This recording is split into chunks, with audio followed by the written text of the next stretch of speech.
من حج لله فلم يرفث ولم يفسق رجع كيوم ولدته أمه أو كما قال النبي صلى الله عليه وسلم صدق الله العلي العظيم وصدق رسوله النبي الكريم ونحن على ذلك لمن الشاهدين ومن الشاكرين والحمد لله رب العالمين رب اشرح لي صدري ويسر لي أمري واحلل عقدة من لساني يفقهوا قولي سبحانك لا علم لنا إلا ما علمتنا إنك أنت العليم الحكيم. برادران اسلام، واجب الاحترام بزرگوں، دوستوں اور بھائیوں، اللہ تبارک و تعالیٰ کے کلام مقدس میں سے ایک آیت اور آقا انعامدار خاتم الانبیاء حبیب کبریا حضرت محمد مصطفیٰ صلی اللہ علیہ وعلی آلہ واصحابہ وسلم تسلیما کثیرا کثیرا کہ فرامین مبارکہ میں سے 2 حدیثیں تلاوت کی ہیں. دعا فرمائیں اللہ تبارک و تعالیٰ اس عاجز کو صحت عافیت کاملہ دائمہ اور حق بات بیان کرنے کی توفیق عطا فرمائیں. پروردگار عالم تمام آنے والوں کی حاضری، حج، عبادت، زیارت منظور و مقبول فرمائیں.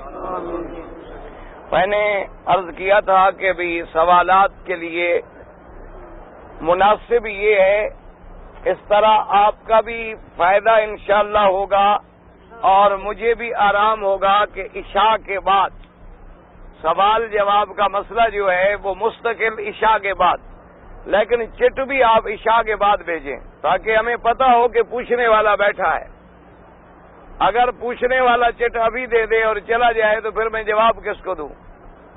اس لیے چٹ بھی اپنے جنہوں نے سوال پوچھنے ہوں وہ آرام سے عشاء کی نماز پڑھیں، سنتیں پڑھیں تاکہ میں بھی سنتیں پڑھ کے فارغ ہو کے آ جاؤں. اور چٹ بھی اسی وقت اپنے ساتھ لائیں، آدمی بیٹھا ہوگا اس کو دے دیں، آ کے 10-15 منٹ میں اللہ کی رحمت سے بھگت جائے گی بات. اس طرح سوال جواب میں وقت جو ہے وہ ضائع ہو جاتا ہے اور آدمی تقریر نہیں کر سکتا ہے. میں نے پہلے بھی عرض کر دیا تھا کہ خضاب لگانا جو ہے سیاہ رنگ کا وہ ناجائز ہے، لیکن اگر مہندی ملا لیں اس میں تو پھر جائز ہو جاتا ہے. کچھ حاجی صاحبان اپنے سر پہ مشین پھروا دیتے ہیں عمرے کے بعد، کوئی حرج نہیں، ٹھیک ہے. اگر بال ہیں تو مشین پھروانا بھی ٹھیک ہے، اگر بال نہیں ہیں اس طرح پھروانا ضروری ہے. سوال میں اگر عمرے کرنے والا دوبارہ عمرے کرے تو افراد میں تبدیل ہوگا؟ نہیں ہوگا. شوال میں جس نے بھی میقات سے عمرہ کر لیا ہے اس کا حج تمتع ہے. تھوڑے بال کٹانے والے کے لیے دم دینا لازم ہے. وہ ایک علیحدہ بات ہوتی ہے کہ دم کی توفیق نہ ہو تو روزے رکھ لے. اگر ہم لوگ عمرہ کریں، عمرہ تو کر سکتے ہیں، لیکن جو بھی شوال میں عمرہ کرے گا حج تمتع ہوگا اور حج کی بکری دینی ہوگی. ایک موٹا مسئلہ سمجھ لیں، بار بار پوچھنے کی ضرورت ہی نہیں. جو آدمی رمضان کی عید کے بعد عمرہ کرے گا میقات سے اس کا حج تمتع ہوگا. جو آدمی رمضان کی عید کے بعد کوئی عمرہ نہیں کرے گا اس کا حج مفرد ہوگا. ایک موٹی سی بات ہے، بات ختم ہو گئی.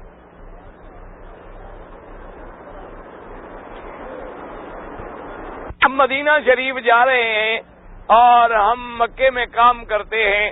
بہرحال اگر آپ نے میقات سے عمرہ کیا آپ متمتع ہو جائیں گے. اگر آپ عمرہ نہیں کریں گے تو احناف کے نزدیک عمرہ نہ کرنے سے بھی دم پڑے گا کہ آپ میقات سے تجاوز کر رہے ہیں. تو اس لیے بہرحال اگر آپ مکے کے علاوہ حد حرم سے باہر کہیں آ جائیں تو پھر عمرہ نہیں کرنا ہوگا. درس کی کیسٹ جو ہے مجھے نہیں پتا کہاں سے ملتی ہے. شیطان کی کنکریاں 12 ذی الحج تک ماریں تب بھی جائز ہے، اور 13 کا دن رہ کر ماریں تب بھی جائز ہے۔ حرم شریف میں قرآن پڑھنا افضل ہے یا طواف کرنا؟ طواف کرنا افضل ہے۔ قرآن ہر جگہ آپ دنیا میں پڑھ سکتے ہیں، لیکن طواف کسی جگہ نہیں کر سکتے۔ آپ جہاں بھی ہیں، مثلا کسی ملک میں ہوں، نفل بھی پڑھ سکتے ہیں، خیرات کر سکتے ہیں، تلاوت کر سکتے ہیں، تہجد پڑھ سکتے ہیں، اشراق پڑھ سکتے ہیں، لیکن طواف ایک ایسی عبادت ہے اللہ کے گھر کے سوا کہیں نہیں ہو سکتی۔ لہذا ایک موٹی بات یاد رکھیں کہ نفلی عبادت میں سب سے افضل عبادت طواف ہے۔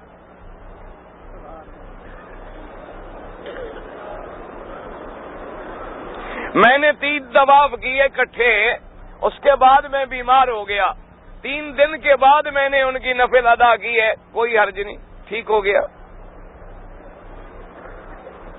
ناخن کاٹنے سے وضو ٹوٹ جاتا ہے؟ نہیں ٹوٹتا۔ عورت کو صفا مروہ کرنے کے بعد عمرے کے احرام میں کتنے بال؟ عورت اپنے بال اکٹھے کر لے، جہاں آخر میں جا کر اکٹھے ہوں تھوڑے سے بال کاٹ لیں۔ عورتیں جو ادھر سے پکڑ کے کاٹ لیتی ہیں ادھر سے یہ ناجائز ہے۔ پورے بال اکٹھے کرے، جہاں آخر میں پہنچے وہاں کٹھے جو ہیں وہاں تھوڑے سے بال کاٹ دیں۔ مکہ میں ہم نوکری کے لیے آئے ہیں اور جب ہم آئے تو بغیر احرام کے آئے۔ اگر وہاں سے چلتے ہوئے آپ کو پتہ ہی نہیں تھا کہ نوکری والے ہمیں کہاں لے جائیں گے، پتہ نہیں جدے میں رکھیں گے، پتہ نہیں مکے میں رکھیں گے، پتہ نہیں مکے سے باہر کہیں رکھیں گے، پھر کوئی جرمانہ نہیں آپ کا۔ اور اگر آپ کو پتہ تھا کہ ہم نے سیدھا مکے جانا ہے پھر احرام ضروری تھا، پھر اگر نہیں باندھا تو پھر دم پڑ جائے۔ میں کراچی سے ہوائی جہاز پر آیا، میرا احرام گم ہو گیا، یعنی آپ نہیں گم ہوئے، صرف احرام ہی گم ہوا ہے، باقی کوئی پیسے شیسے پاسپورٹ ٹکٹ کوئی گم نہیں ہوئی، صرف احرام گم ہو جانا کوئی مشکل نہیں ہے۔ آپ قمیص اتار کے لبیک پڑھ لیتے، نیچے اتر کے چادریں باندھ لیتے، احرام تو باندھا جا سکتا ہے، کوئی مشکل نہیں، ایک بکری بطور دم ادا کریں۔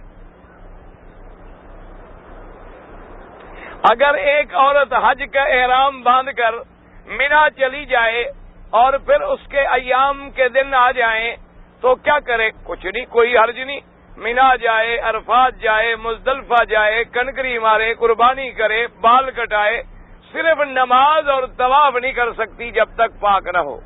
جب پاک ہو جائے غسل کر لے اور طواف بھی کر لے، صفا مروہ بھی دوڑ لے، بات ختم ہو گئی، کوئی پابندی نہیں۔ اس کے لیے تو بلکہ فائدہ ہو گیا، رش سے بچ گئی، جب پاک ہو جائے گی غسل کر کے بعد میں آرام سے طواف کر لے گی۔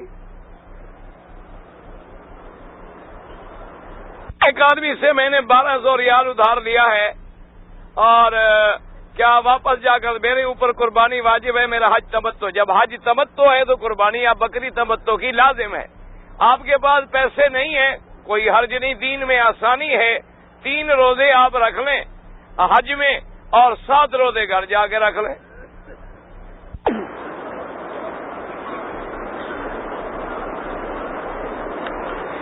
ایک آدمی نے اپنی زمین وقف کر کے مر گیا، اس کے لڑکوں نے زمین بیچ کر پتہ نہیں کیا، بہرحال وقف کا بیچنا حرام ہے، وقف جب ہو جائے وہ نہیں بیچا جا سکتا، بچوں نے بیچا ہے تو زیادتی کی ہے۔ اب اگر وہی زمین ملے تو واپس خرید کر کے اس کو وقف کے کام میں لگائیں، اگر وہی نہ ملے تو جتنی قیمت اس کی لی تھی اتنی کی زمین خرید کر کے اب اسی کو وقف کے کام میں لگائیں۔ لڑکا یا لڑکی پیدا ہو تو عقیقہ کرنا سنت محمد مصطفیٰ ہے۔ حضور صلی اللہ علیہ وسلم نے حضرت حسن اور حسین رضی اللہ تعالی عنہما کا عقیقہ فرمایا، اور عقیقے کا حکم یہ ہوتا ہے کہ اللہ اگر لڑکا عطا فرمائے تو 2 بکرے یا 2 دمبے ذبح کریں اور غریبوں کو بھی کھلائیں، دوستوں کو بھی کھلا سکتے ہیں، اور اگر لڑکی ہو تو 1 دمبا یا 1 بکرا۔ اب جب آپ پرکار سے دائرہ کھینچیں گے تو جب دائرے کو ملائیں گے اس کے دونوں سرے برابر ہوں گے تو ملیں گے، اگر برابر نہ ہوں تو دیکھو نا جی، اس میں سے ایک انگلی ہے، اب یوں ملائیں تو لازمی بات ہے نا، ایک بڑا ہو جائے گا ایک چھوٹا ہو جائے گا نا۔ بھئی پرکار اسی لیے رکھ دیا نا تاکہ دائرہ ایسا بنے کہ اس کے دونوں سرے جو ہیں وہ آگے مل جائیں۔ اگر دونوں سروں میں فرق ہو تو پھر ملیں گے نہیں. تو اس لیے پہلے بھی صرف اللہ نے جب ابتدا کی تو صرف ایک مرد اور عورت ہے، اور جب بنو اسرائیل کی نبوت میں انتہا کی تو پھر بھی ایک مرد اور عورت ہے. اب دائرہ بن گیا کہ نہیں بن گیا؟ برابر ہے نا دائرہ. اچھا، اب دائرہ بن نہیں سکتا جب تک مرکز نہ ہو. مرکز ہوگا تو دائرہ بنے گا. اب درمیان میں کہیں آپ پرکار کی ایک ٹانگ رکھیں گے تو دوسری گھمائیں گے نا. جب مرکز ہی نہ بنے، نہ رکھیں تو ایسے گھماتے رہے تو دائرہ بنے گا. اس کے لیے دائرہ تب بنے گا جب دونوں سرے برابر ہوں، اور دائرہ کھینچے گا تب جب مرکز ہو. تو اب دیکھیں اللہ نے جب دائرہ بنایا اپنے انبیاء کا، دائرہ کیسے خوب بنا ہے. ادھر آدم اور بیوی ہے، ادھر ماں اور بیٹا ہے، اور مرکز کس کو بنایا؟ اللہ نے کعبے کو، اور کعبے میں پیدا کیا کس کو؟ محمد الرسول اللہ. تو تمام انبیاء کے مرکز کیا بنے؟ حضرت محمد الرسول اللہ. تمام انبیاء. اب چونکہ مرکز نہ ہو تو دائرہ بنتا نہیں ہے. اچھا، آدم نے بشارت دی، اللہ نے عیسیٰ علیہ السلام کو زندہ آسمانوں پہ بٹھا لیا کہ جب زمانہ قیامت کا قریب آئے گا اترے گا عیسیٰ علیہ السلام اور تصدیق کرے گا دوبارہ شریعت محمد مصطفیٰ کی صلی اللہ علیہ وسلم. تو اب دنیا کا دائرہ بنایا تو درمیان میں کس کو رکھا؟ درمیان کیا تھا؟ کعبہ. ساری کائنات کی زمین بچھائی گئی تو درمیان میں کس کو رکھا؟ تو اب مرکز بنا کعبہ، یعنی پوری کائنات کا مرکز بنا کعبہ، اور پورے انبیاء کا مرکز بنا کون؟ محمد مصطفیٰ. تو اللہ نے جہاں مرکز کائنات رکھا وہاں مرکز نبوت حضرت محمد مصطفیٰ خاتم الانبیاء حبیب کبریا صلی اللہ علیہ وآلہ آلہ وصحابہ وسلم تسلیما کثیرا کثیرا. اور فرمایا اول بیت، یاد رکھو کہ یہ بیت اللہ اللہ کا گھر ہے. اللہ کے گھر کا معنی یہ نہیں ہے کہ اللہ اس میں رہتا ہے. یہ بات سمجھے، اللہ کا گھر ہے، اللہ اس میں نہیں رہتی ہے. الرحمن علی العرش استوى، میرا رب جیسی اس کی شان ہے وہ تو عرشوں پہ ہے کعبے کے اندر. یاد رکھ لیں، سمجھ لیں، کیونکہ لوگوں کی بڑی غلط فہمیاں ہو جاتی ہیں. پرانی بات ہے، ایک دفعہ میں طواف کر کے نکل رہا تھا، ایک بوڑھیا عورت تھی بیچاری، بہت ہی بوڑھی، بڑے آرام سے چل رہی تھی. میں ساتھ گزرا تو کہنے لگی بیٹا ادھر آؤ. میں قریب آ گیا. کہنے لگی کہ آپ یہاں رہتی ہیں؟ بارہ اس نے پنجابی میں کہا کہ آپ یہاں رہتی ہیں؟ میں نے کہا جی ہاں میں یہاں رہتا ہوں. کہنے لگی پتر ایک گل دس دے. میں کہا دسو کی گل ہے؟ کہندی اے اندر قبر کے دی ہے. ایک کالے غلاف والا جڑا کوٹھا پیارا کھلوتا ہے اے اندر قبر کے دیے. میں نے کہا اماں تیرا قصور نہیں، قصور اس مولوی کا ہے جو قیامت میں جائے گا تو پھر پتہ چلے گا، کیونکہ اس نے طواف ہی قبر کا بتلایا ہے، سجدہ ہی قبر کا بتلایا ہے. وہ بڑھیا یہاں آگے بھی سوچ رہی ہے کہ کوئی اندر قبر ہے، کیونکہ دماغ میں جو ہم نے یہ بٹھایا ہوا ہے کہ قبر پہ ہاتھ باندھنے ہیں، قبر پہ جھکنا ہے، قبر پہ سجدہ کرنا ہے، قبر کے باہر پھرنا ہے، قبر سے الٹے پاؤں چلنا ہے، قبر پہ جا کے نوراتے اعتکاف بیٹھنے ہیں. اب اللہ کے گھر میں کھڑی ہے لیکن دماغ میں یہ ہے کہ شاید اندر قبر. یاد رکھو نہ قبر ہے نہ میرے مالک اندر ہے، بل یہ شان ہے جیسے فرما دے کہ میرا گھر ہے. ان اول بیت وضع للناس. لیکن یاد رکھو ساری کائنات کس کی ہے؟ مسئلہ سمجھو، ساری کائنات کس کی ہے؟ ساری زمین کس کی ہے؟ ساری دنیا کے گھر کس کے ہیں؟ اللہ کے ہیں. تو پھر یہ بھی اللہ کا گھر ہے تو بات کیا ہوئی؟ ساری کائنات بھی اللہ کی، ساری دنیا کی زمینیں بھی اللہ کی، ساری کائنات اور ساری دنیا کے گھر بھی اللہ کے. لیکن فرق سمجھو، وجہ یہ ہے علماء نے فرمایا کہ یوں سمجھو، ایک آدمی ملے آپ کو، آپ کا پوچھیں کہ بھائی آپ کون ہیں؟ وہ کہے میں بادشاہ کا نوکر ہوں خاص، میں بادشاہ کا خاص ملازم ہوں خاص. تو یہ بھی عزت کی بات ہے کہ آخر بادشاہ کا ملازم ہے. لیکن ایک کے بارے میں بادشاہ کہے کہ یہ میرا ملازم ہے. سمجھ آ رہی ہے بات؟ ایک آدمی کہتا ہے میں بادشاہ کا نوکر ہوں، اور ایک نوکر کے بارے میں بادشاہ کہے کہ یہ میرا نوکر ہے، تو دونوں کی فرق آتا ہے کہ نہیں آتا؟ اچھا اس کو یوں سمجھیے، قرآن پاک سے سمجھیے. عیسیٰ علیہ السلام جب پیدا ہوئے تو کیا کہا؟ عیسیٰ علیہ السلام جب پیدا ہو گئے تو قال انی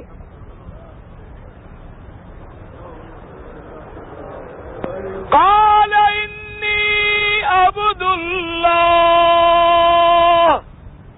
آتانی الکتاب وجعلنی نبیا. عیسیٰ علیہ السلام نے کہا کہ لوگوں اعتراض نہ کرو، میں کیا ہوں؟ اللہ کا بندہ ہوں. کہہ دو اللہ کا. تمام انبیاء اللہ کے کیا ہوتے ہیں؟ بندے ہوتے ہیں. اللہ کے بندے ہوتے ہیں. یاد رکھو، تم جب درود پڑھتے ہو تو کیا پڑھتے ہو؟ اشہد ان محمدن عبدہ ورسولہ. تو اب عیسیٰ علیہ السلام نے کہا کہ میں اللہ کا بندہ ہوں. اللہ نے مجھے کتاب بھی دی، اللہ نے مجھے نبی بھی بنایا، برکت والا بھی بنایا، نماز کا حکم بھی دیا، زکات کا حکم بھی دیا، والدہ کی اطاعت کا حکم بھی دیا ہے. ساری باتیں فرمائیں. تو بڑی شان ہے کہ عیسیٰ کہہ رہے ہیں میں اللہ کا بندہ ہوں. اب دوسرے مرتبے کو غور کریں. یہاں تو عیسیٰ نے کہا میں اللہ کا بندہ ہوں، اور میرے مدنی نماز پڑھے. اللہ نے قرآن میں وَأَنَّهُ لَمَّا قَامَ عَبْدُ اللَّهِ، عیسیٰ نے کہا کہ میں اللہ کا بندہ ہوں، اور حضور کے بارے میں اللہ نے فرمایا کہ میرا. کتنا فرق ہوا؟ وہاں تو اس نے کہا تھا میں بادشاہ کا ملازم ہوں، اور ایک کو بادشاہ نے کہا تھا کہ میرا ملازم ہے. تو دونوں میں کتنی فرق ہے؟ دونوں میں کتنی فرق ہے کہ ایک تو خود کہہ رہا ہے نا کہ میں اللہ کا بندہ ہوں، اور ایک کے بارے میں میرا رب کہہ رہا ہے میرا بندہ ہے، میرا بندہ ہے. دیکھو میرا بندہ جب کھڑا ہے وَأَنَّهُ لَمَّا قَامَ عَبْدُ اللَّهِ. اچھا اس کو دوسرے قرآن کی آیت سے سمجھیں. حضرت عیسیٰ علیہ السلام نے قرآن میں کیا فرمایا؟ وَالسَّلَامُ عَلَيَّ يَوْمَ وُلِدتُّ. اللہ کی سلام ہو، سلامتی ہو مجھ پر جس دن میں پیدا ہوا، جس دن موت آئے، جس دن میں قبروں سے یوم اموت ہو یوم ابعث حیا. تو یہ کس نے کہا؟ عیسیٰ علیہ السلام نے کہ مجھ پر اللہ کی سلامتی جب میں پیدا، جب مجھ پہ موت آئے، اور جب میں قبر سے کھڑا ہوں. اور جب یحییٰ علیہ السلام کا نمبر آیا، اللہ نے فرمایا سلام علیہ یوم ولد و یوم یموت و یوم یبعث حیا. یحییٰ علیہ السلام نے جب یحییٰ علیہ السلام کا ذکر کہ تعمیر تو ملائکہ نے بھی کی، اور اس کی تعمیر آدم علیہ السلام نے بھی کی، شیس علیہ السلام نے بھی کی، اسی طرح اس کی تعمیر عمالقہ اور جرہم نے بھی کی، اسی طرح اس کی تعمیر سیدنا ابراہیم و خلیل نے بھی کی، اسی طرح اس گھر کی تعمیر قریش کے زمانے میں قریش والوں نے بھی کی، اور جس میں میرے آقا سرکار مدینہ بھی شریک ہوئے. اس کے بعد اس کی تعمیر عبداللہ ابن زبیر نے بھی کی. عبداللہ ابن زبیر کے بعد حجاج ابن یوسف نے بھی اس دیوار میں پھر رد و بدل کیا. کئی مراحل سے یہ گزرا ہے، لیکن اللہ نے جو قرآن میں ذکر فرمایا، نہ بنائے آدم کا ذکر کیا، نہ بنائے ملائکہ کا ذکر کیا. قرآن نے جو اہمیت دی ہے وہ بنائے ابراہیم کو دی ہے. سمجھ آ رہی ہے بات؟ اس بات کو آپ ذہن میں رکھیں، اللہ پاک سمجھنے کی توفیق دے. حالانکہ آدم علیہ السلام سے بھی پہلے، حتیٰ کہ بعض روایات میں ہے کہ 2000 سال پہلے اللہ کے فرشتے اللہ کے کعبے کا طواف کرتے تھے اور اس کی تعمیر ہو چکی تھی. لیکن اس کا ذکر قرآن نے نہیں کیا. اس کی وجہ کیا ہے؟ کہ وجہ یہ ہے کہ میرے مدنی پاک جو ہیں وہ ہیں علی ملت ابراہیم. حضور حضرت ابراہیم کے طریقے پہ ہیں، حضرت ابراہیم کی ملت پہ ہیں.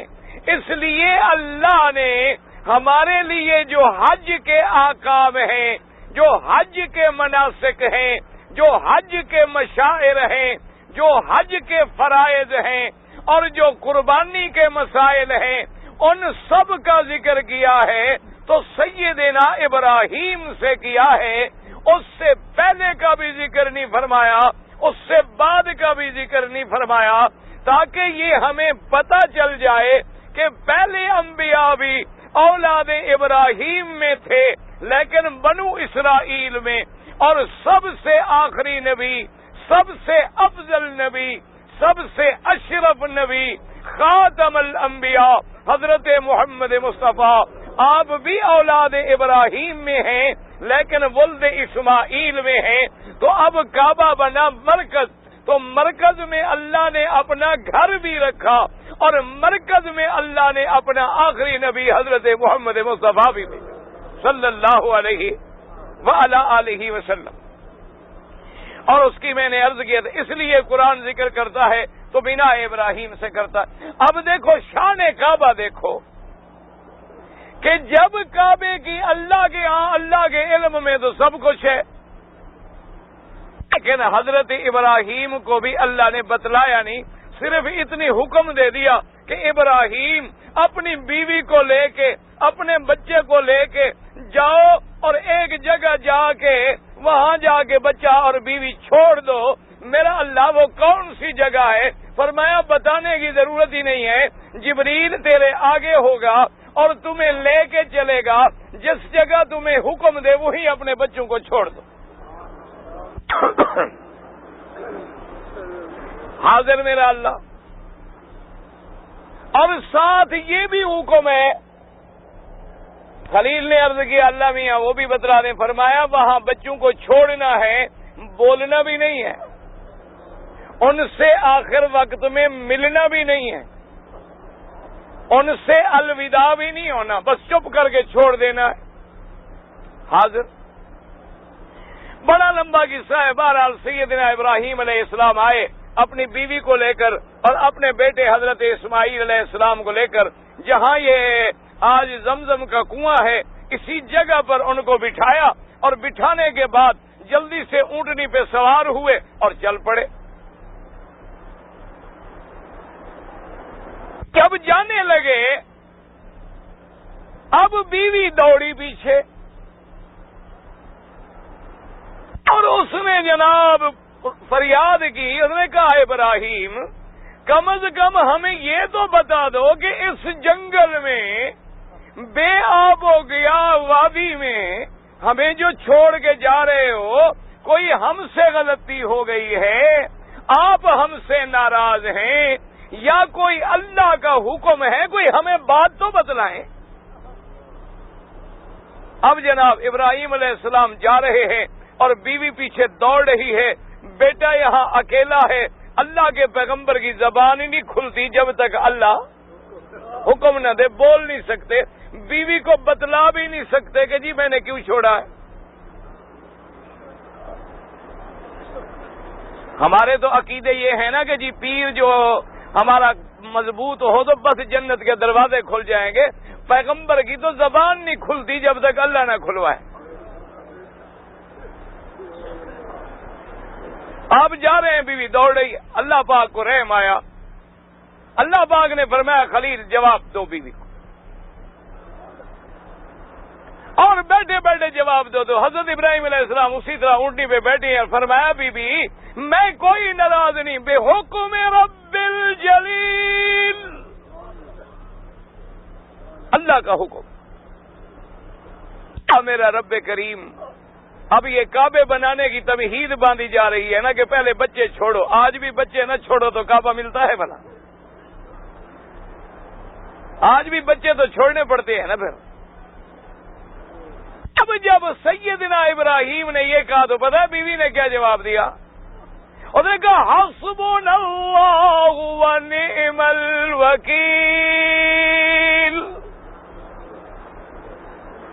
نبی کی بیوی ہے, کیا جواب دے دیے؟ کون ہمیں کافی ہے؟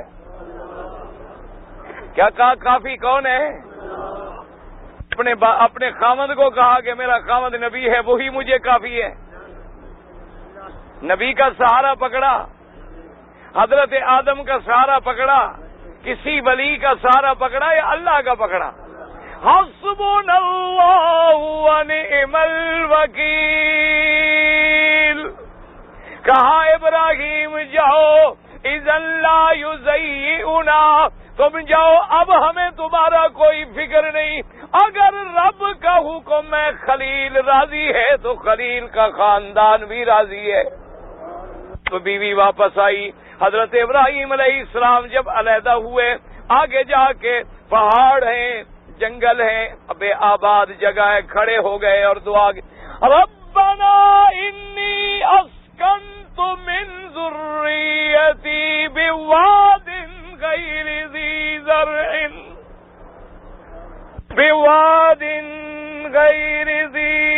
زرع عند بیتک المحرم ربنا لیقیموا الصلاة فاجعل أفئدة من الناس تهوی الیہم وارزقهم من الثمرات لعلهم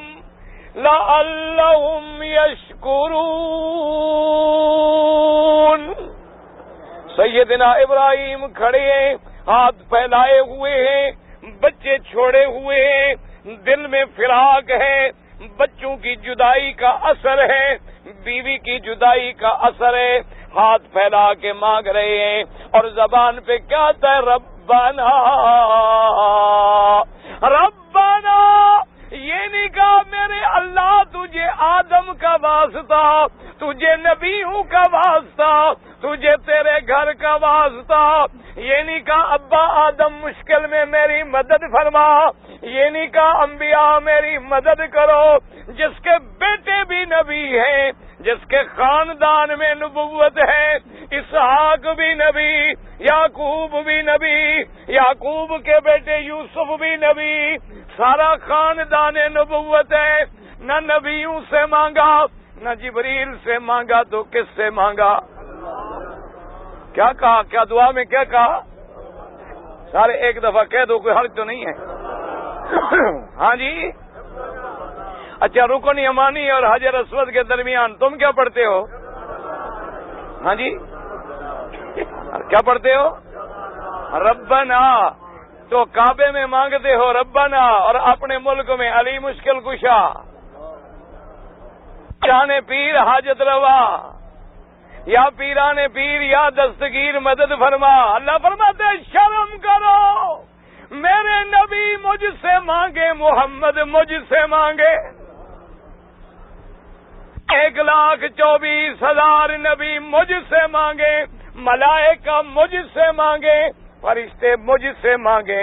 جب تک مجھ سے نہیں مانگو گے میں تیری عبادت, تیری دعا بھی منظور نہیں کروں گا. اللہ اکبر. اب دیکھیں جی دعا کیا مانگی ہے پیاری. کہتے ہیں ربنا, اے میرے رب, انی اسکنت من ذریتی, میں اپنے بعض بچوں کو چھوڑ کے جا رہا ہوں. کہاں چھوڑ کے؟ بواد غیر ذی زرع, ایسی وادی میں جہاں کوئی زراعت نہیں, آبادی نہیں, درخت نہیں, باغ نہیں, پانی نہیں. مسلمانوں کو بھی غور کیا ہے, اللہ چاہتے تو مکے کے ارد گرد کے پہاڑ سبز نہیں ہو سکتے تھے؟ یعنی طائف کے پہاڑ سبز ہو سکتے ہیں, شام کے پہاڑ سبز ہو سکتے ہیں, بیت المقدس کے پہاڑ سبز ہو سکتے ہیں. اگر اللہ چاہتے تو یہاں بھی سبزہ بنا دیتے, یہاں بھی باغوں کو باغ لگا دیتے. اللہ نے فرمایا نانا میرا مدنی, میں اپنا گھر ایسے کالے خشک پہاڑوں میں رکھوں گا تاکہ جو آئے میرے کعبے کے لیے آئے, پہاڑوں کے لیے نہ آئے. سبزے کے لیے نہ آئے، سیر کے لیے نہ آئے، موسم کے لیے نہ آئے، اس لیے علماء نے لکھا اللہ نے زمزم کا ذائقہ بھی عجیب رکھ دیا، اگر چاہتے تو میٹھا بنا دیتے، اگر چاہتے تو شہد سے زیادہ میٹھا کر دیتے اور اس کو زیادہ ٹھنڈا کر دیتے، فرمایا نہ، تاکہ جب زمزم پیے اس نیت سے نہ پیے کہ میٹھا ہے، اس نیت سے نہ پیے کہ ٹھنڈا ہے، اس نیت سے پیے کہ زمزم ہے اور شفا ہے۔ اس لیے پہاڑ بھی کالے، وادی بھی غیر آباد، اور آگے ابراہیم کیا کہتے ہیں؟ مولا بواد غیر ذی زرع عند بیتک المحرم، تیرے گھر حرمت والے کے قریب بچوں کو چھوڑ کے جا رہا ہوں، میرا اللہ کوئی بھی نہیں ہے، کوئی بولنے والا نہیں، کوئی بات کرنے والا نہیں، لیکن تیرا گھر ہے۔ ابراہیم سے پہلے گھر تھا تو کہہ رہے ہیں، اگر گھر نہ ہوتا تو ابراہیم کبھی نہ کہتے تیرے گھر کے پاس، گھر تو پہلے تھا۔ اللہ اکبر۔ اور کیوں چھوڑ رہا ہوں؟ اچھا اب دیکھیں آگے ابراہیم علیہ السلام نے کیا کہا کہ میرا اللہ چھوڑ کیوں رہا؟ جو آدمی 3 دفعہ کہتا ہے نا ربنا ربنا ربنا، اس کی رحمت جوش میں آ جاتی ہے۔ اس لیے سارا قرآن کھولیں کیا ملے گا؟ ربنا لا تزغ قلوبنا، کہیں ملے گا ربنا لا تؤاخذنا ان نسینا او اخطأنا، ربنا ولا تحمل علینا اصرا، ربنا هب لنا من ازواجنا۔ اللہ نے فرمایا میرے نبی پکاریں گے مجھے، ولی پکاریں گے مجھے، ملائکہ پکاریں گے مجھے، جب تو میری پکار میں کسی غیر کو ملائے گا یہی شرک بن جائے گا، دعا تو دعا رہی، پھر تو اپنے ایمان کی خیر منا۔ اللہ کے قرآن کے مسئلے ہیں، یہ کوئی الف لیلا نہیں میرے بھائی، کوئی پکی روٹی کی بات نہیں ہے، یہ میں آپ کے سامنے کوئی ہیر رانجھا نہیں پڑھ رہا، قرآن ہے۔ اگر کسی کا سہارا پکڑنا، کسی سے مدد مانگنی جائز ہوتی، سب سے پہلے ابراہیم مانگتے، سب سے پہلے اسماعیل مانگتے۔ ابراہیم کی بیوی تو عورت تھی، عورت ضعیف الاعتقاد ہوتی ہے، واپس آتی ہے، بیٹا جناب بیٹھا ہوا ہے، چھوٹا بچہ لیٹا ہوا ہے، 2 دن گزرے، 3 دن گزرے، پانی ختم، مشکیزہ خشک ہو گئی، آٹا ختم، ہر چیز ختم۔ اب اسماعیل تڑپ رہے ہیں، اماں کے پاس پانی کوئی نہیں۔ یہ تو وقت تھا کہ بیوی مانگتی کہ یا ابراہیم، ایمان سے کہو وقت نہیں تھا کہ نہیں؟ نہ ایمان سے کہو پیر افضل ہے ابراہیم افضل ہے؟ اگر ہم 1 لاکھ پیر اکٹھا کریں سیدنا ابراہیم کا مقابلہ کر سکتا ہے؟ کیوں؟ ابراہیم تو خلیل اللہ ہے، ابراہیم تو جد الانبیاء ہے، ابراہیم تو امام الموحدین ہے، ابراہیم تو جد امجد ہے میرے مدنی محمد مصطفیٰ کا۔ اور ہمارا عقیدہ ہے 1 لاکھ اگر ولی اکٹھا کرو وہ صحابی کے قدم کے برابر نہیں بن سکتا، 1 لاکھ صحابی اکٹھا کرو میرے مدنی محمد کے قدم کے برابر نہیں بن سکتا، 1,24,000 نبی اکٹھا کرو میرے آمنہ کے لال کا مقابلہ نہیں کر سکتا۔ لیکن سب نے مانگا کس سے ہے؟ مسئلہ تو سمجھو نا، اور یہی بات سمجھنے آئے ہو، کیوں پھر رہے ہو؟ کعبے کے باہر کیوں کتنے چکر لگاتے ہو؟ آسمان کتنا ہے؟ زمینیں کتنی ہیں؟ اچھا سارا چکر لگا کے پھر کیا کرتے ہو؟ اور یہ بول لو طواف کے بعد کیا کرتے ہو؟ کیا کہتے ہو؟ اللہ اکبر، آگے سبحانک اللہم وبحمدک وتبارک اسمک وتعالی جدک ولا الہ۔ آج بندہ کھڑا ہے اور کہتا ہے میرا اللہ ساتوں آسمان بھی دیکھ لیے، ساتوں زمینوں پہ بھی نظر دوڑا لی، شرق غرب شمال جنوب بھی سارا گھوم کے آ رہا ہوں، تیرے کعبے کے باہر پھر کے آ رہا ہوں، اقرار کرتا ہوں کہ بڑا تو ہے، تیری ذات پاک لا الہ غیرک، تیرے سوا کوئی حاجت روا نہیں، تیرے سوا کوئی مشکل کشا نہیں، تیرے سوا کوئی نفع نقصان کا مالک نہیں۔ اللہ فرماتے ہیں میرے بندے اگر تو سچا ہے تو پھر آگے پڑھ اور کہ قل یا ایھا الکافرون لا اعبد ما تعبدون۔ پہلی رکعت میں کیا پڑھتے ہو؟ کہہ دو، اللہ فرماتا ہے کھلی بات کرو، اب تم نے طواف کر لیا، میرا بندہ بن گیا تو آج کھلی بات کر۔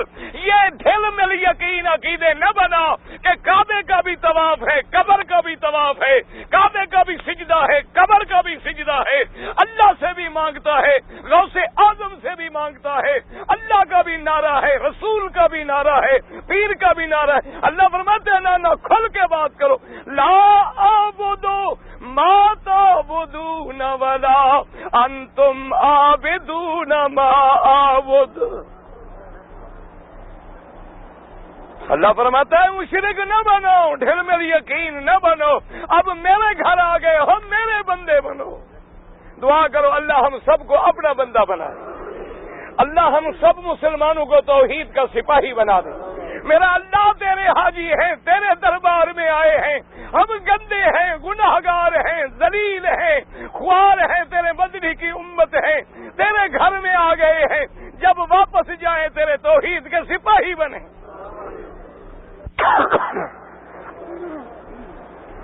اب تو جناب آدمی ذرا پریشان ہوتا ہے، خط لکھ لیتا ہے گھر، پریشان ہوتا ہے، ٹیلی گرام بھیج دیتا ہے، اور زیادہ پریشان ہو ٹیلی فون کر لیتا ہے۔ بی بی ابراہیم کی بیوی اسماعیل کی اماں کس کو فون کرے؟ کہتے ہیں حاجی جی زبان نہیں جانتے، بولنا نہیں جانتے، اور جی آگے جاتے ہیں جی محلے میں ہماری بات نہیں اور تیری بات چلو کوئی سننے والا تو ہے، ابراہیم کی بیوی کی بات تو کوئی سننے والا بھی نہیں، کوئی بولنے والا بھی نہیں، کوئی سمجھانے والا بھی نہیں، اور ساتھ معصوم بچہ ہے تڑپ رہا ہے، علاج کا ذریعہ بھی نہیں۔ اماں سے برداشت نہیں ہوا، اماں دوڑی، اونچی جگہ پہ چڑھوں، کہیں سے کوئی پانی نظر آ جائے، کوئی اونٹ والا نظر آ جائے، کوئی اڑتا ہوا پرندہ نظر آ جائے، شاید پانی مل جائے۔ ارے عزیز حج پڑھنا ہے تو پھر قربانیاں تو کرنی پڑیں گی، حج پڑھنا ہے تو پھر رگڑے تو آئیں گے۔ ایک گندی عورت کے عشق میں آدمی مبتلا ہو کے کتنا ذلتیں اٹھاتا ہے، ذلیل ہوتا ہے، خوار ہوتا ہے، برادری ذلیل کرتی ہے، قوم ذلیل کرتی ہے، تھانے پہ جوتے کھاتا ہے، جیل جاتا ہے، عشق بھگت رہا ہے۔ اب تو اللہ رسول کے عشق میں آیا ہے، تکلیف نہ ہو تو حج نہ ہوا، پکنک پہ آئے ہوئے ہو، تکلیف ہو تو کہو الحمدللہ، پریشانی آئے تو کہو الحمدللہ، کوئی چیز گم ہو جائے تو کہو الحمدللہ، کوئی روٹی مل جائے الحمدللہ، نہ ملے تو الحمدللہ، زمزم بھی موجود ہے، اللہ کا گھر بھی موجود ہے۔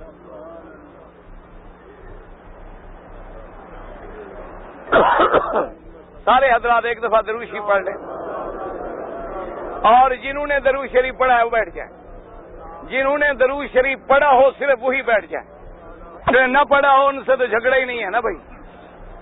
ہماری دوستی ہے یا محبت ہے ان سے ہے جو درود کو بھی مانتے ہیں اور درود والے کو بھی مانتے ہیں، جو درود کو بھی نہ مانے، درود والے کو بھی نہ مانے، ان سے کیا تعلق ہے؟ اور مسلمانوں فرق صرف اتنا ہے، ہم کہتے ہیں نماز بھی وہی پڑھو جو آمنہ کے لال نے سکھلائی ہے، وضو بھی وہی کرو جو آمنہ کے لال نے سکھلایا ہے، حج بھی وہی پڑھو جو آمنہ کے لال نے سکھلایا ہے، اور درود بھی وہی پڑھو، سلام بھی وہی پڑھو جو میرے مدنی پاک نے خود سکھلایا ہے۔ جھگڑا سلام سے نہیں، جھگڑا تیرے پڑھنے میں ہے، جھگڑا درود میں نہیں، جھگڑا تیرے پڑھنے میں ہے۔ بات یہ نہیں اب کوئی نماز پڑھے لیکن اپنے طریقے سے پڑھے تو اللہ قبول نہیں کرتا، طواف کرے اپنے طریقے سے کرے تو اللہ قبول نہیں کرتا، صفا دوڑے اپنے طریقے سے دوڑے اللہ قبول نہیں کرتا، حج پڑھے اپنے طریقے سے پڑھے اللہ قبول نہیں کرتا، اسی طرح صلاۃ و سلام بھی اپنے طریقے سے پڑھے اللہ قبول نہیں کرتا۔ بی بی صاحبہ دوڑی جناب، احادیث میں موجود ہے، یہ صفا کی پہاڑی اب تو چھوٹی ہے، اس زمانے میں بڑی تھی، یہ تو بعد میں جوں جوں ضرورت آتی گئی، جگہ بنتی گئی، راستے بنتے گئے، سڑکیں بنتی گئیں، اللہ ان کو جزائے خیر دے۔ اب تو جناب اب صفا مروہ کیا ہے، اب تو صفا مروہ بھی ایئر کنڈیشن ہے، ٹھنڈی ہوائیں چل رہی ہیں، یعنی جب گرمی ہوا بھی ادھر چل جاتا ہے۔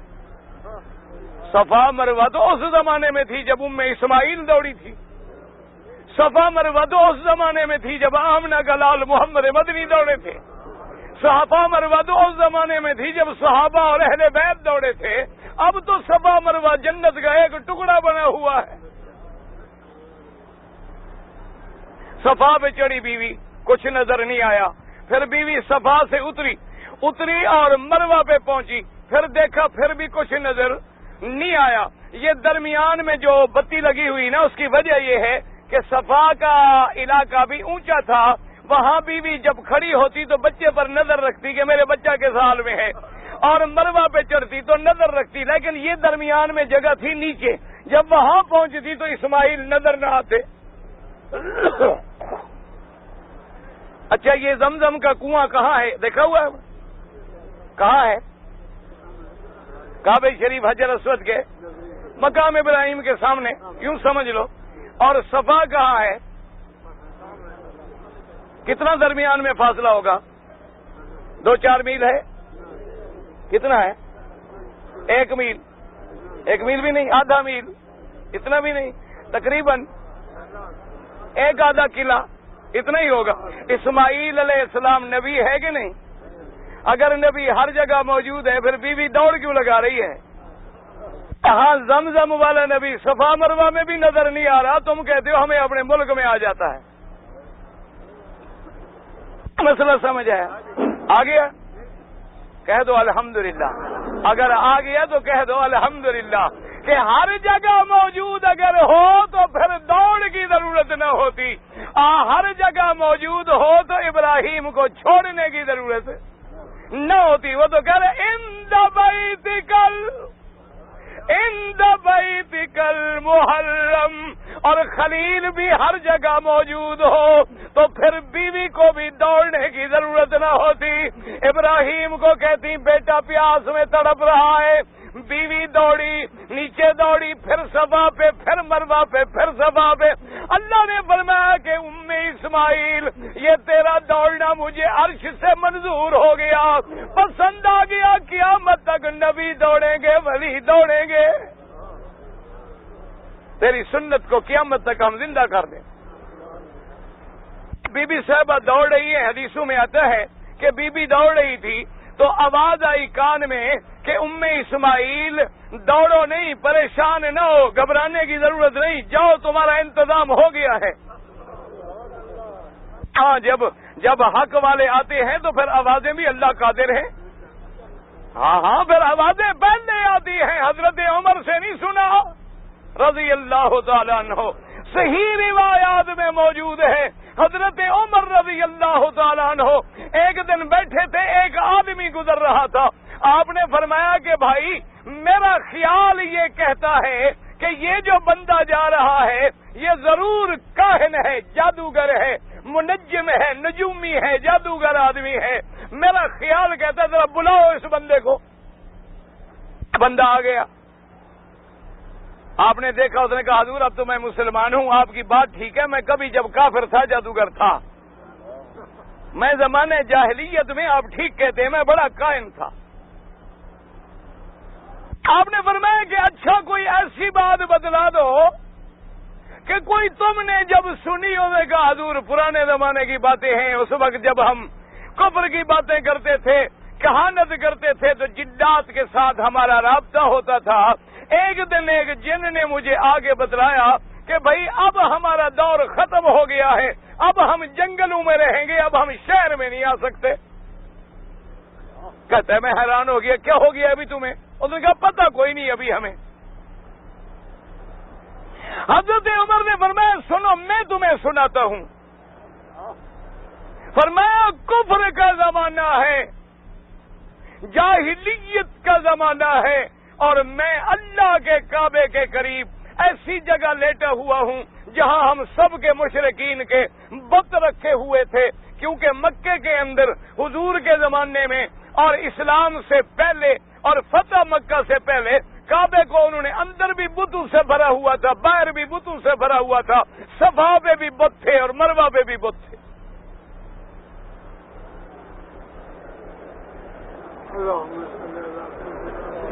حضرت عمر سب کہہ دو رضی اللہ عنہ۔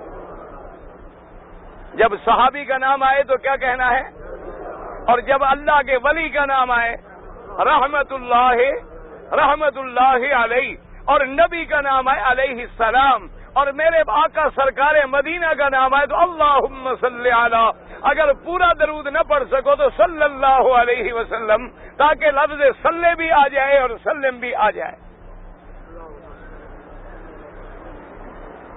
حضرت عمر رضی اللہ تعالی عنہ فرماتے ہیں کہ میں بتوں کے قریب سویا ہوا تھا کہ یکدم بتوں کے اندر سے ایک آواز آئی، یہ بخاری شریف میں بھی روایت موجود ہے۔ بتوں کے اندر سے ایک آواز آئی، اور آواز بھی عجیب تھی۔ ایک آواز یوں آئی کہ یا جلیح امر نجیح رجل فصیح یقول لا الہ الا اللہ۔ فرماتے ہیں یہ آواز آئی، آواز جو آئی تو جتنے کافر مشرک سوئے ہوئے تھے ڈرے اور سب نے دوڑ لگائی، بھاگے۔ جو خداؤں کے پاس سوئے ہوئے تھے، اپنے الہ کے پاس سوئے ہوئے تھے، آواز جو سنی نا وہ تو خدائی شدائی بھول گئی، ڈر کے مارے بھاگے۔ حضرت عمر کہتی ہے میں بھی اٹھ گیا نیند سے، آواز میں نے بھی سنی، لیکن میں نے کہا میں بھاگتا نہیں، آگے تو عمر تھا نا، ابھی مسلمان نہیں ہوا تھا، عمر کیوں بھاگے؟ شیطان بھاگے نہ، ایمان سے کہو عمر سے کون بھاگتا ہے بھلا؟ نہ یہ میں کہہ رہا ہوں، یہ حضور نے فرمایا ہے۔ حضور نے فرمایا عمر اللہ نے تجھے ایسا روب دیا ہے جس گلی سے جو تو گزرے شیطان وہ گلی بھی چھوڑ دیتا ہے۔ آج تک عمر کا نام لو شیطان گلی چھوڑ دیتا ہے۔ تجربہ کر، یقین نہ آئے کسی جگہ آزما کے یاد کر لینا مجھے۔ حضرت عمر کہتے ہیں میں بیٹھ گیا، میں نے کہا میں تو سنوں گا بھئی یہ کیا چکر ہے، کہاں سے آواز آ رہی ہے، کیا بلا ہے، ڈرنے کی کیا بات ہے؟ کہتے تھوڑی دیر گزری پھر آواز آ گئی۔ اب میں نے ادھر دیکھا بندہ تو کوئی نظر نہیں آتا، آواز آ رہی ہے، میں حیران ہوا، سوچتا رہا۔ کہتے ہیں چند دن گزرے، وہ جو آواز میں نے سنی تھی وہی آواز میں نے سنی کہ میرا مدنی کھڑے ہیں اور کہتے ہیں یا ایھا الناس قولوا لا الہ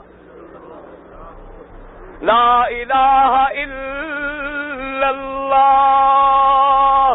اصل آواز یاد رکھو کیا تھی، وہ بت نہیں بولتے تھے، بتوں کے اندر جن جو ہیں چھپ کے آوازیں دیتے ہیں تاکہ لوگ معتقد ہو جائیں۔ اب جنوں کو پتہ چل گیا تھا کہ زمانہ آ گیا ہے محمد عربی کا، اس لیے جب آواز آئی تو بی بی اسماعیل کی اماں نے کہا کہ کون ہو تم؟ آواز لگانے والے جن ہو، انسان ہو، کون ہو؟ سامنے آؤ۔ پھر آواز آئی بی بی سامنے آنے کی ضرورت نہیں ہے، جاؤ تمہاری پریشانی کا اللہ نے حل کر دیا ہے۔ بی بی فرماتی ہے میں دوڑی آ کے کیا دیکھتی ہوں کہ سیدنا اسماعیل علیہ السلام، سیدنا اسماعیل، اللہ کے کروڑوں سلام ہوں حضرت اسماعیل پہ، جد محمد عربی صلی اللہ علیہ وسلم پہ۔ فرماتی ہیں حضرت اسماعیل کا چہرہ گلاب کی پھول کی طرح کھلا ہوا ہے، آپ کے پاؤں مبارک ہل رہے ہیں، اور جہاں پاؤں ہیں وہاں پانی کا ایک چشمہ ابل رہا ہے۔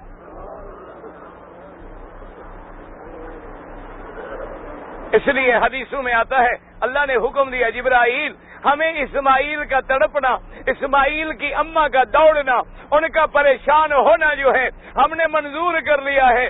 جہاں اسماعیل کے قدم لگ رہے ہیں تم پہنچو وہیں، پر مارو وہیں میں چشمہ جاری کروں گا۔ اس لیے آتا ہے کہ حضرت اسماعیل کا قدم ہلانا اور جبریل کا پر لگانا، ان دونوں سے چشمہ نکلا، وہ پانی نکلا۔ بی بی نے جو دیکھا پانی ہے اور پانی ابل رہا ہے اور پانی بہ رہا ہے، تو بی بی نے جلدی جلدی پتھر اٹھائے اور اس کے ارد گرد رکھے تاکہ پانی ضائع نہ ہو جائے، کچھ کٹھا ہو جائے، کچھ دنوں کے لیے کام آ جائے۔ اور پتھر بھی رکھتی تھی اور بی بی کہتی تھی زم زم زم زم، رک جا رک جا رک جا۔ اسی وجہ سے اس کا نام بھی پڑ گیا زمزم۔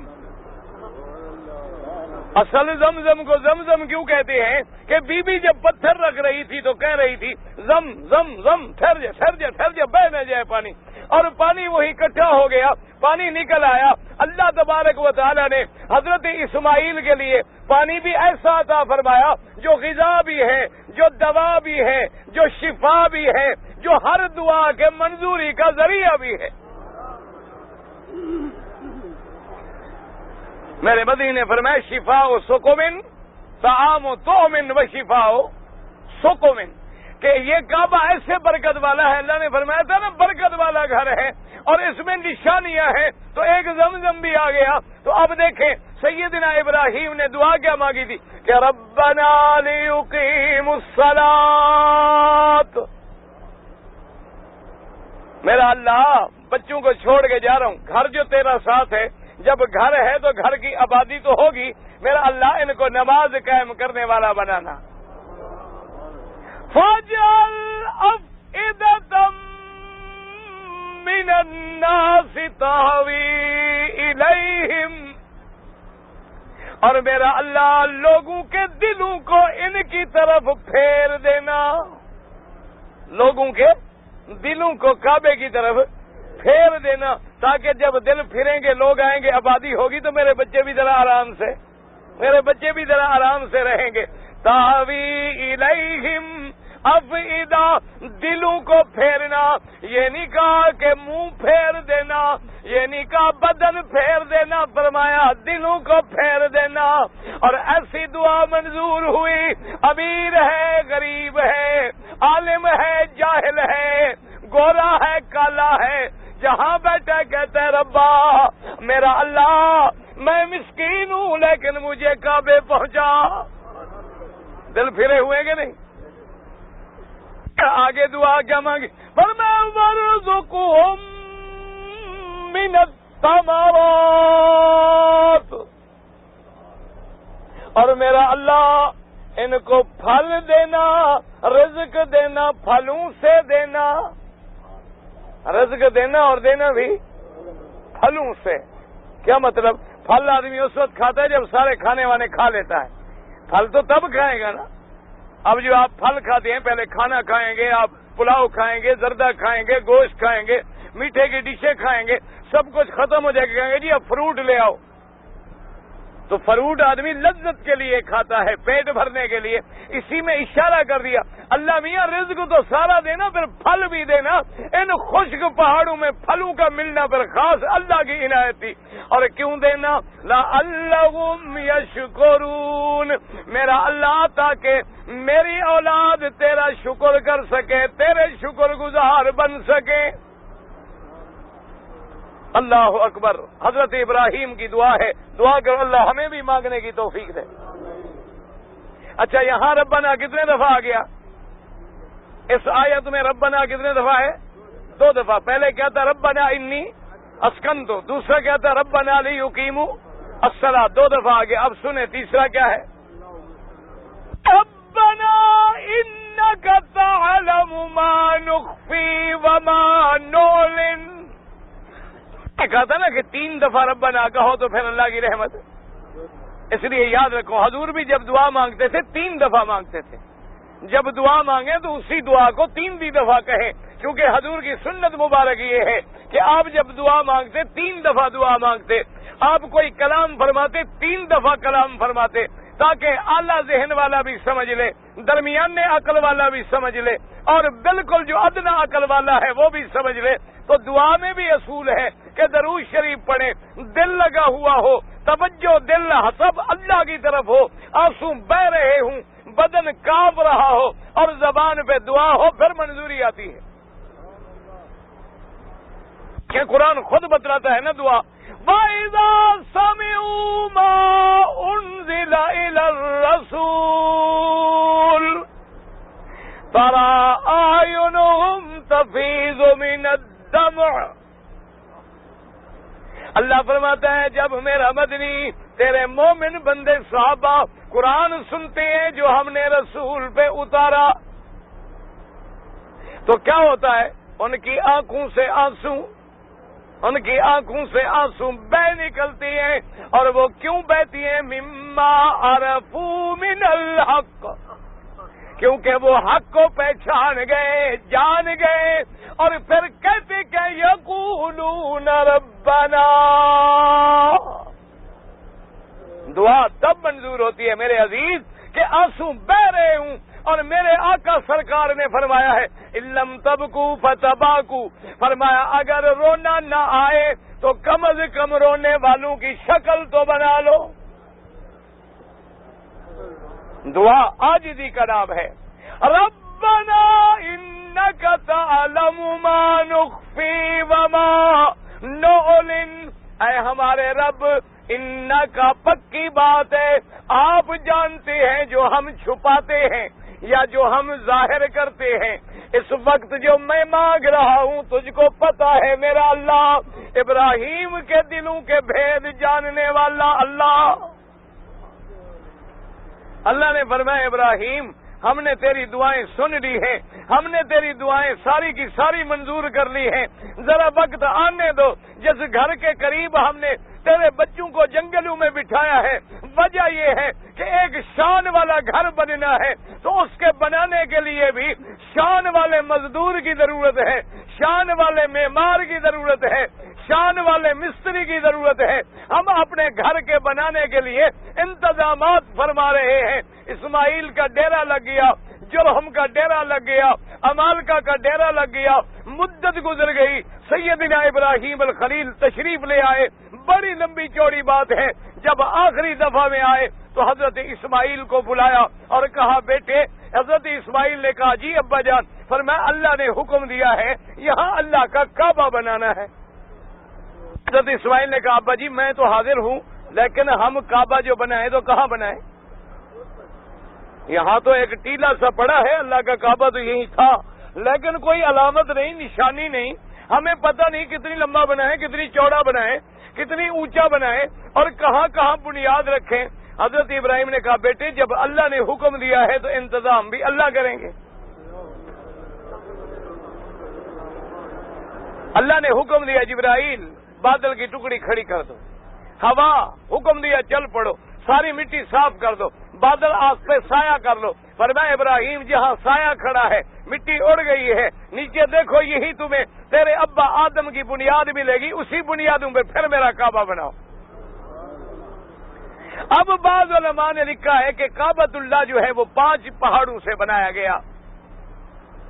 انہوں نے اس میں لکھا ہے کہ طور زیتہ، طور سینا، ان پہاڑوں سے بھی پتھر آئے، مکے کے پہاڑوں سے بھی پتھر آئے، لیکن زیادہ راجح بات یہی ہے کہ اللہ کا کعبہ جو سیدنا ابراہیم علیہ السلام نے بنایا ہے، جو پتھر ان کو اس زمانے میں وہاں موجود مل سکے اور جو قریب میں مل سکے، انہی کو وہ ایک دوسرے پہ لگاتے گئے۔ کوئی عجیب عمارت تو بن نہیں سکتی تھی، صرف ایک 4 دیواری بنا رہے۔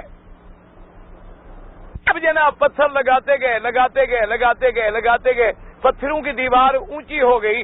جب اونچی ہو گئی اب اوپر پتھر کیسے پہنچائے؟ تو حضرت ابراہیم الخلیل نے عرض کیا کہ میرے اللہ رب کریم، اب دیوار جو ہے وہ اتنی اونچی ہو گئی ہے کہ میں اوپر کھڑے ہو کے پتھر نہیں لگا سکتا، مہربانی فرمائیں لکڑیاں تو ہیں نہیں، اور کوئی ہمارے پاس سیڑھیاں بھی نہیں ہیں، اور کوئی چیز بھی نہیں ہے، تو ہم کیسے اس کا اونچائی کا حصہ برداشت کریں؟ اللہ نے فرمایا ابراہیم گھبرانے کی کوئی ضرورت نہیں ہے. ابھی ہم آپ کو ایک پتھر دیتے ہیں. اللہ پاک نے یہ پتھر بھجوایا. حضرت ابراہیم کو حکم دیا کہ اس پتھر پہ کھڑے ہو جاؤ. اللہ میں یہ تو چھوٹا سا پتھر ہے، فرمایا کھڑے ہو جاؤ. جب تمہیں اونچے ہونے کی ضرورت ہوگی یہ خود اونچا ہو جائے گا، جب نیچے ہونے کی ضرورت ہوگی یہ خود نیچا ہو جائے گا. یہ ہے وہ مقام ابراہیم، وہ پتھر جس میں اب بھی ابراہیم کے پاؤں کے نشان ہیں. پتھر آ گیا جی، پتھر پہ کھڑے ہیں. اسی منظر کو میرے اللہ نے پھر قرآن میں بھی دیا. وَإِذْ يَرْفَعُ إِبْرَاهِيمُ الْقَوَاعِدَ مِنَ الْبَيْتِ وَإِسْمَاعِيلَ رَبَّنَا تَقَبَّلْ مِنَّا إِنَّكَ أَنْتَ السَّمِيعُ الْعَلِيمُ. ایک دفعہ ربنا آ گیا نا، اب آگے دیکھ. ربنا وجعلنا مسلمین لک ومن ذریتنا امتا مسلمتا لک. اللہ تبارک و تعالیٰ سے تم بھی دعا کر لو اللہ عالم اسلام پہ اپنی رحمت نازل فرمائے. اللہ عالم اسلام کی عزت کا فیصلہ فرما اور کفر کی ذلت کا فیصلہ فرما. یا اللہ مجاہدین افغانستان، مجاہدین کشمیر، مجاہدین فلسطین کو اتفاق، اتحاد اور نصرت اور فتح عطا فرما. یا اللہ بیماروں کو شفا عطا فرما، بے حیاؤں کو حیا عطا فرما، بے دینوں کو دین عطا فرما، بے اولادوں کو اولاد عطا فرما، قرض داروں کے قرض عطا فرما، جن کا رزق تنگ ہے ان کے رزق میں برکتیں عطا فرما. سب کو اپنے دروازے کی حاضری اور حج نصیب فرما. ربنا آتنا فی الدنیا حسنۃ وفی الآخرۃ حسنۃ وقنا عذاب النار. سبحان ربک رب العزۃ عما یصفون وسلام علی المرسلین والحمد للہ رب العالمین.